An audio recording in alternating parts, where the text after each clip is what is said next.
Et nous repassons la parole à Alain que cette fois-ci pour la dénonciation de ce jeudi matin.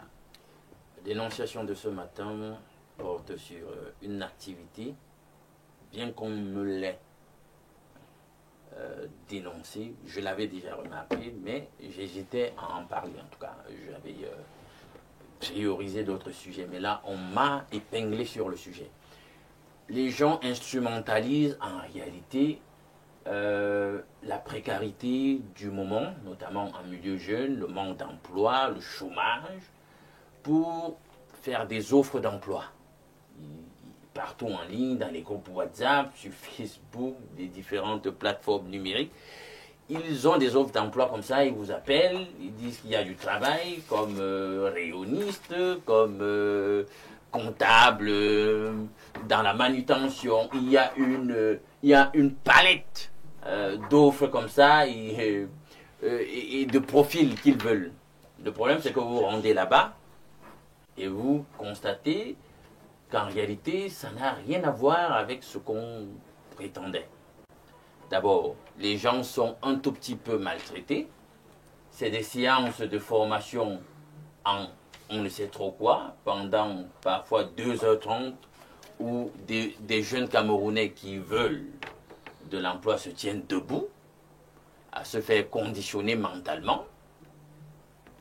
Ils se rendent compte par la suite qu'en réalité, toute cette affaire n'a rien à voir avec les profils et tout ce qu'on leur a fait croire dans des offres d'embauche. Il s'agit simplement d'être des vendeurs à la sauvette. Qu'est-ce que ça a à voir avec rayonniste? Qu'est-ce que ça a à voir avec comptable? Qu'est-ce que ça a à voir avec bien d'autres jobs qu'on proposait? Et certains parmi eux ont l'indélicatesse de prendre de l'argent.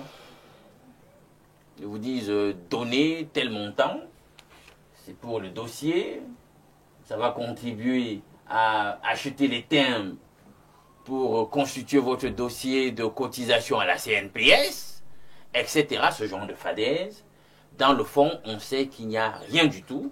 C'est simplement des gens qui, la plupart du temps, veulent refourguer leurs importantes marchandises qu'ils ont acquis par importation et se mettent à manipuler la jeunesse camerounaise pour la mettre dans la rue et faire d'elle des vendeurs à la sauvette sous le faux prétexte, le fallacieux prétexte mensonger de leur donner des embauches comme manutencier, comptable, rayonniste, dans ci, dans ça, fast-food, supermarché, etc. Donc c'est une grosse arnaque et je dénonce ça en ce matin pour que la jeunesse ne se fasse plus prendre à ce jeu-là. Merci. Passons la parole au père Emmanuel Marie. Vous allez vous présenter pour un recrutement, puisque vous avez lu une affaire d'embauche où on demandait des comptables. Mais à un moment donné, on veut vous donner une petite marchandise là. On dit que vous allez marcher en route au pâté de Lembe pour Mendon pour Oja pour Isazor. Alors qu'on vous a dit que c'était pour recruter un comptable. Il s'agit de quoi? Quel est votre regard? Mon regard à ce sujet, c'est juste l'exploitation de l'homme par l'homme. Nous profitons également des faiblesses des jeunes, de la jeunesse, pour les utiliser à nos propres fins. Qu'est-ce que je veux dire? Tu vas créer une fausse société qui n'a rien à y voir, qui n'existe pas, qui n'est même pas reconnue quelque part. Tu prends les arachides, tu prends les oranges, tu écris, tu mets les grandes affiches là, embauche, recherche de comptable, recherche d'argent marketing et tout ça. Quand quelqu'un sait que j'ai fait mon école, je dois acheter. J'ai un BTS en marketing. En marketing, j'ai une licence, j'ai ceci. Il va faire le dossier comme vous avez demandé, il prend le dossier par déposer, vous dites que non. Ils ont les grands noms, hein, compagnie américaine. Ah oui, toujours. Oui, compagnie américaine, ils mettent des choses pour flatter. Et l'affiche est belle, hein? Non, tellement belle, tellement belle. Quand tu arrives, on te dit que non, tu dois d'abord commencer par marcher avec les produits de beauté, soi-disant produits de beauté. Les savons même que quelqu'un va aller utiliser le jour qu'il te revoit, il te prend, il te fout même peut-être en cellule. Parce que ça brûle sa peau ou la peau de son enfant. Or, ça sort de quelque part dans mon collègue lobby, là-bas, on piétine, on écrase, on fait tout ça. On finit de faire la masse de quelque chose comme ça, on emballe. On dit que non, c'est déjà le bon produit qui sort qui sort de la Et mairie. à la fin de la journée, si tu as vendu 10 000, on te donne 400 francs. À la fin de la journée même, on ne peut même pas tenir compte de ta marche de Lembe jusqu'à kilométrage. Jusqu'à Nkwaba, on ne peut même pas mesurer ton kilométrage. Mais si tu as vendu 5 000... Attends un peu, c'est même pas aussi le con. Si tu as vendu 5 000, si tu as vendu 5 000, les 5 000 là, c'est pour le boss. Voilà alors les vrais buveurs de sang. Voilà. Oui, voilà les vrais buveurs de sang. Parce que s'ils exploitent les enfants des gens, voilà les vrais buveurs de sang. Oui, arrêtons un peu d'imaginer des choses or que nous avons des faits réels dans la société. Mais on imagine des choses qui n'ont rien à y voir avec ce que c'est. Mais on ne veut pas parler. On s'assoit parce que je suis le cousin de telle personne. Je ne peux pas parler parce que si je parle, j'ai déjà emboîté le pied de la marche familiale. Non, il faut dire la vérité. Il faut arrêter ça. Il faut arrêter de détruire la jeunesse jusqu'à ce niveau. Merci. Révérend Bayon, moi je ne voudrais même pas aller dans les détails. Je plains le sort des filles. Les filles qui vont dans ces histoires-là, entretien d'embauche, études de dossier 10 000, études de ceci 5 000, composition de dossier à la CNPS 5 000. On ne t'a pas encore recruté. Mais tu as laissé là environ 30 à 40 000. Et parfois même, comme le travail est difficile au Cameroun, révérend, le type même qui s'occupe de cette affaire d'embauche, il dit à la fille que bon, vraiment, je te trouve quand même jolie. Parfait. Moi, je fais mon regard. Ouais, je suis votre regard. Elle subit ça. Oui, tout à fait. Je pense que je voudrais intervenir à deux niveaux ici. C'est-à-dire que d'un côté, il y a cette démocratisation de l'emploi, où il y a l'encouragement à l'entrepreneuriat qu'il ne faut pas freiner. Ça veut dire que les gens ont différentes formes d'initiatives pour se mettre, n'est-ce pas, dans la mouvance de gagner quelque chose. Mais bien plus aussi, d'autres s'essayent à employer des jeunes. Ça, c'est des initiatives à encourager. Tout à fait. Par contre, il faudrait qu'il y ait un contrôle de ce qui se passe. Hier, je lisais, je pense que c'est le ministre du Commerce qui demandait aux importateurs et aux exportateurs de s'inscrire dans un fichier particulier. Ça veut dire que si vous voulez employer les jeunes Camerounais, vous devez être connu comme voulant faire cette activité parce que ça va subir un contrôle. Parce que si vous vous levez un matin et vous commencez à dire aux enfants des gens de venir vous voir et vous leur donnez des choses, vous leur demandez de partir.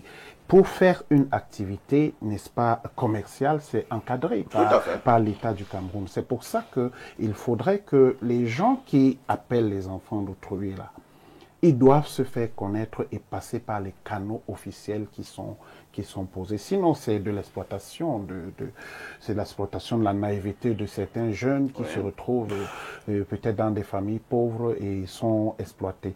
Et comme vous dites, imaginez-vous une jeune fille de 19 ans qui vient d'avoir son bac, qui se retrouve... Et qui veut faire dans le marketing. Tout à fait. Il y a même des proxénètes qui se retrouvent dans ce genre d'activité, des enfants qui sont victimes d'exploitation sexuelle dans ce genre d'activité. C'est pour ça qu'il faut mettre un stop à cela. Très bien. Et il faut que ça soit dénoncé, des activités où on exploite les gens. D'autres, vous arrivez, on vous dit qu'on va vous payer, mais c'est vous qui commencez à payer.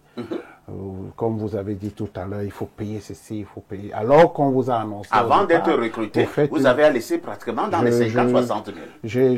Je connais une petite activité comme ça qui se passait. On annonçait aux gens de s'inscrire sur le net et ils entraient dans le net, ils faisaient une activité. Mais lorsque vous avancez, vous réalisez qu'on commence à vous demander de l'argent. C'est vous, on vous dit qu'on va vous payer, mais vous commencez à constater que c'est vous qui payez. Donc il faut dénoncer des choses comme ça.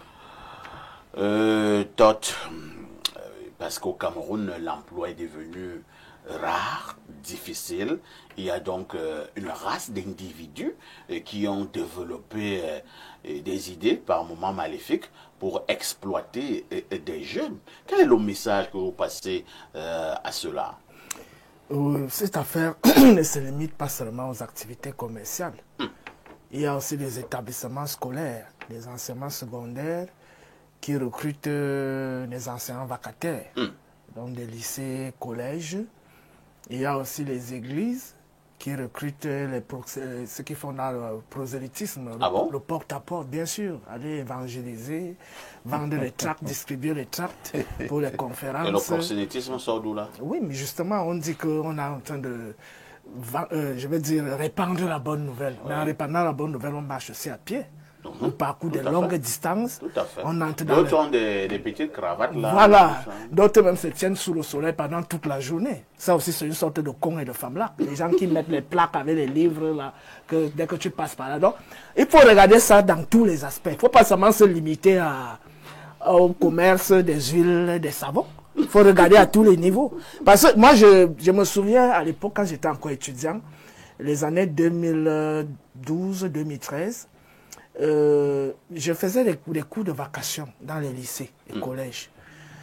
Je me suis retrouvé dans des établissements où on payait 850 francs. Donc, il faut d'abord partir de chez toi, payer le taxi 850 pour aller faire... Une heure. Oui. Donc, tu passes 1 heure. Et tu en as comme ça peut-être 4 par semaine. Seigneur. Donc, ça ne peut même pas te permettre de survivre. Tu dépenses en énergie, tu dépenses en argent de taxi, tu dépenses en temps. Donc, voilà notre système d'exploitation. Bon, maintenant, les églises, là aussi. Ça aussi, c'est aussi un autre système d'exploitation. Parce que les pasteurs sont les prédateurs en même temps. Ah bon? C'est-à-dire qu'ils se cachent derrière le nom de Dieu pour exploiter les jeunes. Il y a beaucoup de pasteurs sur ce plateau. Hein. Bien sûr, les jeunes garçons, les jeunes filles, et ils les exploitent à tous les niveaux, même sur le plan sexuel, sur le plan énergétique. Et les gens passent des journées entières, au lieu d'aller travailler, chercher vraiment à trouver un travail qui peut leur permettre de s'en sortir dans la vie, on leur vend l'illusion que si tu fais l'œuvre de Dieu, ce que les autres appellent Opus Dei. C'est ça, Opus Dei, l'œuvre de Dieu. Opus Dei. Opus, c'est l'œuvre. C'est une branche de l'église catholique romaine. Hein. Oui, mais Opus Dei signifie l'œuvre de Dieu. Donc, là, je ne me focalise pas simplement à cette branche de l'église catholique, mais je dis Opus Dei au sens global du terme. L'œuvre de Dieu, c'est-à-dire des gens passent des journées entières, des nuits entières. Beaucoup ont souvent dit que cette affaire d'Opus Dei était quand même aussi une secte. Une secte. Oui, bien évidemment, c'est une secte vaticane, comme l'ordre des Templiers, Ah bon? comme l'ordre, oui, bien sûr, même l'ordre des Jésuites, l'ordre des Templiers, l'Opus Dei, tous ces corps issus de l'église catholique. Il y a une franc-maçonnerie catholique, de l'église catholique romaine. Vous êtes certain? Bien sûr, je suis un métaphysicien, je sais de quoi je parle. Et ceux qui écoutent, qui sont aussi des techniciens dans le domaine, savent très bien que je ne passe pas à côté de la plaque. Maintenant, les huiles, les savons et tout, bon, j'englobe tout ça. Et c'est la raison pour laquelle je dis, autant on devrait encadrer les gars qui font la promotion des huiles et des savons, autant on devrait encadrer les églises, autant on devrait encadrer les établissements qui exploitent les gens. Donc, il faut étaler la toile à tous les niveaux. Il ne faut pas seulement se limiter aux activités commerciales telles qu'elles ont été mentionnées ici sur le panel. Imam Cheikh Ali, vous qui êtes des patrons, des chefs des espaces de socialisation, pourquoi vous laissez faire? Est-ce que vous attirez suffisamment l'attention de vos fidèles et ainsi de suite? Est-ce que vous-même, à votre niveau, vous ne sensibilisez pas, vous n'attirez pas l'attention? Parfait, vous savez que l'être humain en général, ce n'est pas une affaire de chrétiens ou de musulmans ou d'athées. L'être humain en général est à la course du bien matériel. Tout à fait. C'est-à-dire que malgré les prêches, les enseignements que nous pouvons faire à nos fidèles, il y en a quand même qui sont des Thomas.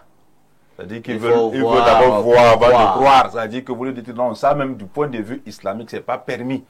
Mais les gars vous disent que vraiment, on appelle ça le marketing des réseaux. Hein. On vous dit que si vous vous inscrivez à 5 000, on vous donne une marchandise de 20 000 et vous faites entrer 10 personnes. Sur chaque 10 personnes, vous avez tel nombre de pourcentage.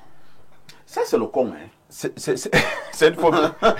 C'est le con financier peut-être. C'est comme si vous placez des gens. Oui, effectivement. Quand vous dites que si vous amenez 10 personnes, on vous donne tel pourcentage. Est-ce que ça ne... Chaque personne, c'est pas l'histoire du con? Ça peut être ça. Ça peut être dans ce sens-là. Ce qui fait qu'avec le temps, vous comprenez, on vous roule dans la boue. C'est toute une organisation, c'est tout un groupe de fémans qui se cachent derrière l'affaire.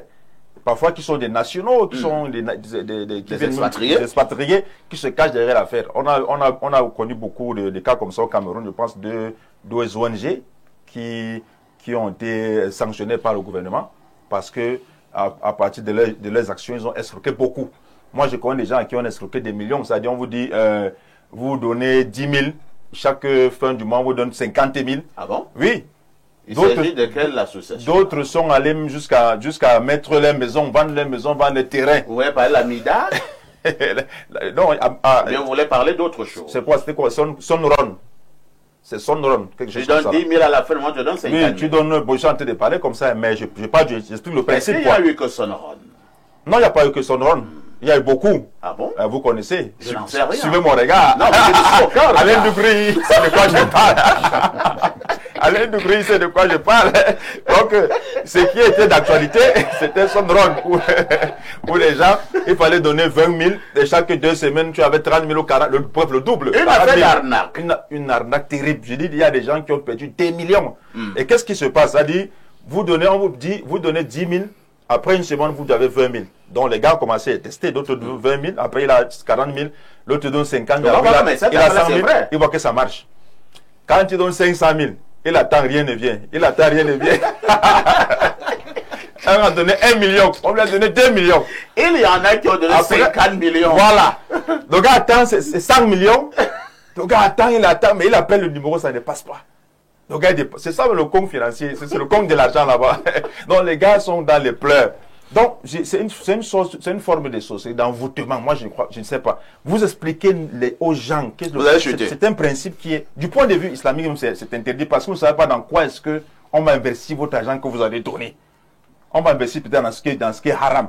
Donc les gens doivent faire très très attention. Et il y a des entreprises aussi, parfois ici, ceux qui recrutent les vendeurs des arachides, comment on appelle ça, de tomates, de mandarines, surtout comme c'est les mandarines qui sont à la mode aujourd'hui. Beaucoup, c'est des grands pratiquants. On vous donne une marchandise de 2000 francs. Vous allez vous vendre toute la marchandise. Quand vous arrivez à la caisse, c'est 1100 francs qu'il y a dans vos poches. Où sont passés les 900? Et là, vous êtes déjà devant. C'est un chef d'entreprise pratique de la magie sur les employés. C'est-à-dire que le gars vend 2000. Il est sorti à la marchandise de 2000 francs. Il a ses 2000 dans la poche. Jusqu'à ce qu'il arrive pour le versement, il a 1100 francs. C'est-à-dire que... Et maintenant, vous devez maintenant à la société 900. Et demain, quand vous allez venir, on va vous couper 900, ainsi de suite. Vous vous retrouvez en train de voir la société des centaines de mille. Parce que le chef d'entreprise, c'est un grand sorcier, un grand magicien, qui envoie ses esprits vous soutirez de l'argent. Et à un moment donné, quand vous ne pourrez plus rembourser, vous pouvez rembourser avec votre vie. Hein? Bien sûr, vous avez parlé des femmes. Par exemple, elles peuvent rembourser remboursement par nature. Vous pouvez rembourser avec le terrain. Vous pouvez vendre votre maison. Il y a beaucoup d'entreprises qui pratiquent de la magie sur leurs employés. Révérend Monseigneur Mermoz est là. Nous décrions donc ce phénomène ce matin dans le cadre de notre dénonciation. Que faut-il faire? Est-ce qu'il y a un message que nous devons tenir ce matin pour que ceux qui sont à l'origine de ces arnaques ou maintenant ceux qui sont à la recherche de l'emploi sachent dorénavant à quoi s'en tenir? Donc, du moins, ce phénomène est d'ordre général. Donc, je parle d'une manière générale puisque je ne suis pas l'homme de Dieu qui montre seulement du doigt aux autres. C'est d'abord d'ailleurs on va voir quand on attend le prophète qui sort de la Côte d'Ivoire ou du Bénin, qui distribue les enveloppes au stade et il demande aux chrétiens de s'aimer. Quel est ce Dieu qu'on sème déjà dans les enveloppes? Est-ce que Jésus-Christ a sémé dans les enveloppes? Vous voyez, une nuit, les gens peuvent perdre près de 50 millions. Ils sont remplis dans un stade. Donc, il dit s'aimer, s'aimer, s'aimer, s'aimer, s'aimer. Je donne vraiment l'alerte aux autorités de traquer ce genre de prophètes qui viennent estorquer les Camerounais à chaque bout de pouce. Donc, cette exploitation commence d'abord dans certaines soirées spirituelles où le pasteur demande de s'aimer tous les soirs et de mettre l'argent. S'aimer quoi? Donc s'aimer, c'est de mettre de l'argent. S'aimer, il distribue les enveloppes.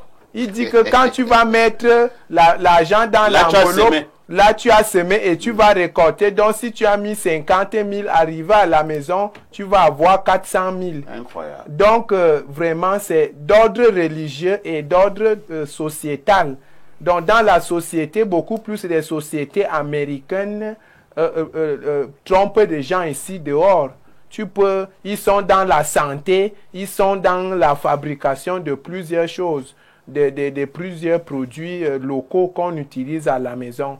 Tu amènes un membre de ta famille pour qu'il parte se soigner dans une société américaine qui vend des comprimés. On te demande déjà que ce malade a déjà pris un emploi.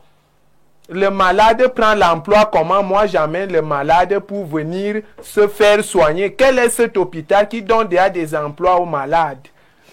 La société finit de manger l'argent du malade en lui miroitant l'emploi et que le malade fasse un faux témoignage. Nous avons beaucoup de sociétés américaines à démanteler dans le triangle national qui donnent de faux espoirs aux Camerounais. D'autres, ils font des produits, des savons, des parfums et tout ça, qui exploitent les jeunes. On te donne un sac à dos de parfum, tu parcours 40 maisons, 50 maisons à pied par jour. Si tu n'as pas sous le soleil, sous la pluie, sans manger, sans boire, sans l'argent de taxi. Lorsque tu rentres, ton patron te dit, moi-même j'ai commencé avec le sac à dos, tu seras comme moi. Chaque matin, ils font le management de leurs entrepreneurs. Vraiment, c'est de l'espoir, vraiment, c'est un gâchis de faire perdre une jeunesse camerounaise. Donc, les autorités doivent déjà commencer à contrôler ces sociétés américaines qui arnaquent les Camerounais. Merci, monseigneur Alain Douk. Nous allons vraiment peut-être insister sur les autorités, comme le disait tout à l'heure monseigneur. Que font les autorités compétentes? Pourquoi on laisse prospérer ce genre d'arnaque, ce genre à la limite même de vampirisme? C'est terrible, Père. C'est l'illustration à un certain niveau d'un état mou. Mais mou sur certains sujets, parce qu'on sait aussi que sur d'autres sujets, on est rigoureux, ça marche super bien. Le renseignement marche hyper bien au Cameroun.